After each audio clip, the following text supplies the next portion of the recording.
BTV देख रहे सभी दर्शकों का स्वागत। मैं हूं लवदी बडियाल। बुलेटिन की शुरुआत करते हैं हेडलाइंस के साथ। सरकार ने फ्लैगशिप योजनाओं को जनता के बीच लाने के लिए सैन्य और रक्षा प्रतिष्ठानों को शामिल करने की बनाई योजना। आगामी विधानसभा चुनाव को देखते मिजोरम के आइजोल पहुंचे कांग्रेस नेता राहुल गांधी। पंजाब के पूर्व वित्त मंत्री और भाजपा नेता मनप्रीत बादल को हाईकोर्ट से मिली राहत। गुजरात में सूरत के इंडस्ट्रियल एरिया पांडेसरा में एक पेंट बनाने वाली फैक्ट्री में लगी भीषण आग। अब खबरें विस्तार के साथ। सरकार ने नारी सशक्तिकरण, उज्ज्वला, आत्मनिर्भर और सक्षम भारत जैसी फ्लैगशिप योजनाओं को जनता के बीच ले जाने के लिए काम में सैन्य और रक्षा प्रतिष्ठानों को शामिल करने की योजना बनाई है।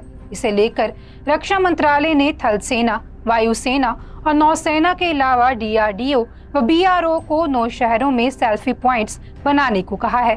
सेल्फी पॉइंट योजना के तहत देश के 9 शहरों में 822 सेल्फी पॉइंट बनाए जाएंगे। इनमें PM मोदी की फोटो शामिल की जाएगी। रक्षा मंत्री राजनाथ सिंह की अध्यक्षता में इसके बारे में बैठक हो चुकी है। सैन्य और रक्षा प्रतिष्ठानों को सेल्फी पॉइंट थीम और इन्हें स्थापित करने की लोकेशन बताई गई है। चुनाव वाले राज्यों को सेल्फी पॉइंट से अलग रखा गया है। बता दें कि सेल्फी पॉइंट्स के लिए 9 शहरों का चयन किया गया है। इनमें दिल्ली, प्रयागराज, पुणे, बेंगलुरु, मेरठ, नासिक, कोलम, कोलकाता और गुवाहाटी शामिल है। ये points rail, bus station, mall और पर्यटन स्थलों पर होंगे।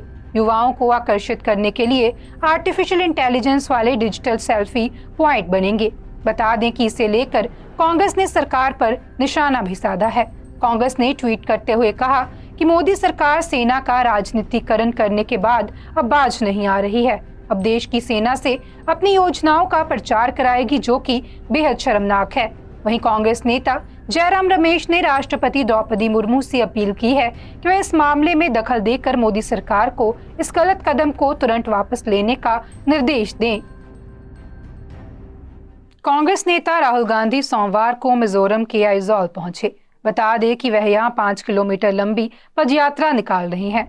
राहुल ने चांदमारी से पदयात्रा शुरू की है, जो ट्रेजी स्क्वायर पर खत्म होगी। आगामी विधानसभा चुनाव को देखते हुए ये राहुल का राज्य में पहला चुनावी दौरा है। वे यहाँ 2 दिन रहेंगे।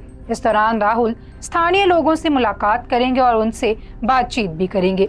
इस दौरे से राहुल मिजोरम की जनता, खास तौर पर युवाओं को साधने का प्रयास करेंगे। गौरतलब है कि 5 राज्यों में विधानसभा चुनाव होने हैं, जिनमें से 4 राज्य मध्य प्रदेश, छत्तीसगढ़, राजस्थान और तेलंगाना में राहुल जनसभा कर कांग्रेस के लिए चुनाव प्रचार कर चुके हैं। पंजाब के पूर्व वित्त मंत्री और भाजपा नेता मनप्रीत बादल को हाईकोर्ट से बड़ी राहत मिल गई है। पंजाब एंड हरियाणा हाईकोर्ट ने मनप्रीत बादल को अंतरिम जमानत दे दी है, जिसमें कुछ शर्तें हो सकती है।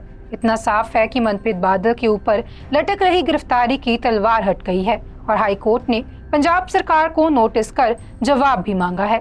बता दें कि मनप्रीत बादल ने हाईकोर्ट में अग्रिम जमानत याचिका लगाई थी, जिसकी सुनवाई करते हुए फिलहाल अंतरिम राहत दी गई है। पंजाब सरकार को भेजे नोटिस के बाद जवाब आने और दोनों पक्षों के वकीलों की बहस के बाद रेगुलर जमानत पर फैसला होगा। वहीं मनप्रीत को जमानत मिलना पंजाब की आम आदमी पार्टी की सरकार के लिए एक बड़ा झटका माना जा रहा है। गौरतलब है कि आप नेताओं के अलावा CM भगवंत मान तक पूर्व वित्त मंत्री के फरार होने को लेकर कई तरह के तंज कसे जा रहे थे। इसके अलावा उनके लिए कामों की सजा भुगतने की बात कह रहे थे। गुजरात में सूरत के इंडस्ट्रियल एरिया पांडेसरा में सोमवार सुबह एक पेंट बनाने वाली फैक्ट्री में आग लग गई। आग इतनी भीषण थी कि मौके पर दमकल की 17 गाड़ियां लगानी पड़ गई। हालांकि सुबह होने के चलते फैक्ट्री में गिनती के ही लोग थे, जिससे बड़ी जनहानि टल गई है। बता दें कि हादसे में किसी के हताहत होने की सूचना नहीं है। भीषण आग के कारण फायर टीम और पुलिस ने पूरे इलाके को सील कर दिया है। फैक्ट्री के पास से गुजरने वाली मुख्य सड़क पर भी आवाजाही रोक दी गई है। आसपास की अन्य फैक्ट्रियों को भी मैसेज दिया गया है कि फायर ब्रिगेड की कार्रवाई पूरी होने तक वे इलाके में ना पहुंचे। आग के चलते पूरे इलाके में अफरा तफरी का माहौल है, क्योंकि यहाँ काफी संख्या में अन्य प्रोडक्ट्स की भी फैक्ट्रियां हैं। फायर ब्रिगेड से मिली जानकारी के अनुसार प्रयाग नाम की इस फैक्ट्री में पेंट बनाया जाता है। पेंट की ज्यादा डिमांड के चलते फैक्ट्री में काफी मात्रा में केमिकल रखा हुआ था। इसके चलते आग ने देखते ही देखते पूरी फैक्ट्री को अपनी चपेट में ले लिया। आग की सूचना मिलने पर पहले 3 फायर स्टेशनों से 8 गाड़ियां मौके पर रवाना की गई, लेकिन हालात कंट्रोल में न आने पर भेस्तान, मजूरा, मान दरवाजा, डंडोली, डुभाल और नवसारी बाजार फायर स्टेशनों से 9 और गाड़ियां भेजी गई। बता दें कि आग बुझाने की कार्रवाई अभी भी जारी है। नोएडा के निठारी कांड में सुरेंद्र कोहली और मोनेंद्र सिंह पंधेर की अपील इलाहाबाद हाई कोर्ट ने मंजूर कर ली है। गाजियाबाद की सीबीआई कोर्ट ने उन्हें पहले फांसी की सजा सुनाई थी, इस पर हाई कोर्ट ने रोक लगा दी है। बता दें कि निठारी मामले में टोटल 14 केस में हाई कोर्ट ने दोषियों को बरी किया है। इसमें कोहली को 12 और पंधेर को 2 मामलों में राहत मिली है। हालांकि कोहली को सुप्रीम कोर्ट ने एक केस में फांसी की सजा सुनाई है, जो फिलहाल बरकरार रहेगी। ये फैसला जस्टिस अश्वनी कुमार मिश्र और जस्टिस SH रिजवी की बेंच ने सुनाया है।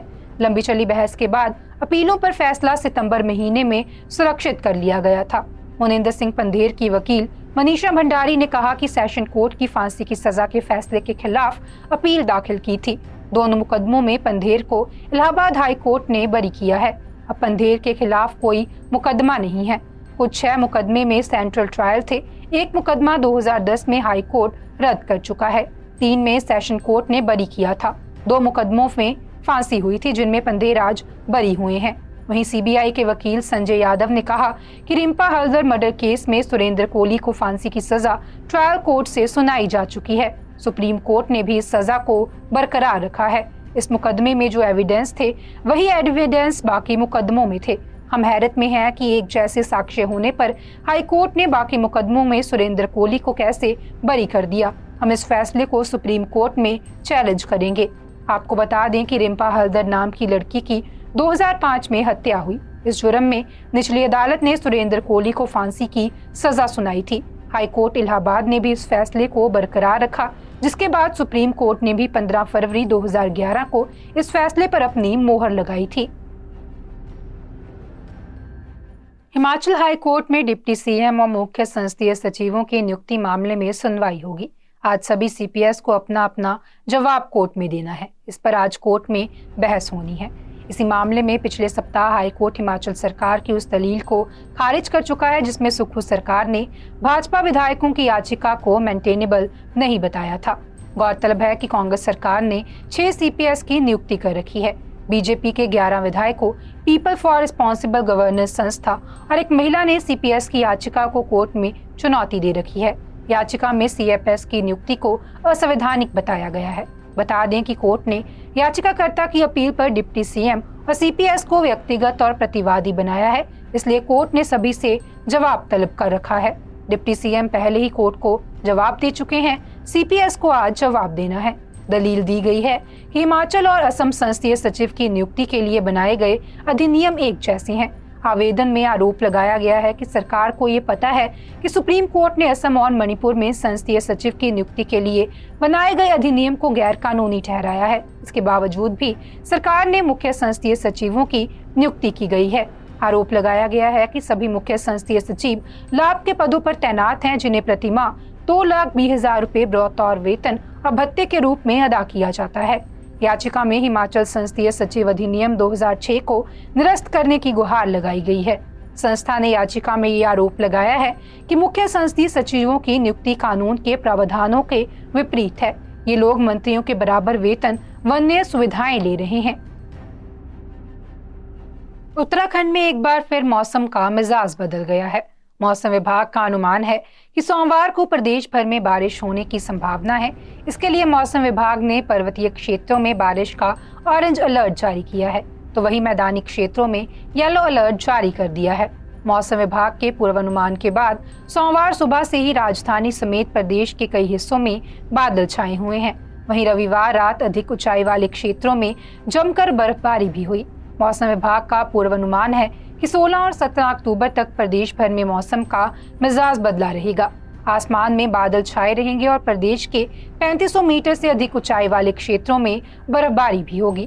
वहीं कुछ जिलों में हल्की से मध्यम बारिश होने की भी संभावना बताई गई है।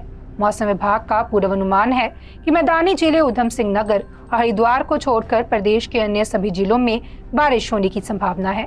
मौसम विभाग के निदेशक विक्रम सिंह ने बताया कि 17 अक्टूबर शाम तक उत्तराखंड में मौसम बदला रहेगा, लेकिन 18 अक्टूबर से मौसम फिर से शुष्क होने की संभावना है। लेकिन पर्वतीय क्षेत्रों में बर्फबारी की वजह से पारा नीचे गिरेगा, जिससे ठंड बढ़ने की संभावना है। उधर मौसम बदलने की वजह से बाबा केदार के धाम में रविवार रात जमकर बर्फबारी हुई। पूरी केदार घाटी सफेद बर्फ की चादर से ढक चुकी है और ठंड भी लगातार बढ़ रही है। बाबा के धाम में बर्फबारी के दौरान भारी संख्या में श्रद्धालु भी मौजूद थे, जिससे उनका उत्साह और ज्यादा बढ़ गया। बाबा केदार के जयकारों के साथ बर्फबारी के बीच श्रद्धालुओं ने बाबा केदार के दर्शन किए और मौसम का भी लुत्फ उठाया। आपको बता दें कि बाबा केदार के धाम में मौसम में पहली बर्फबारी है। नवंबर महीने में बाबा केदार के कपाट बंद हो जाएंगे। आज के बुलेटिन में फिलहाल इतना ही। आप देखते रहें BTV, be positive, be yourself.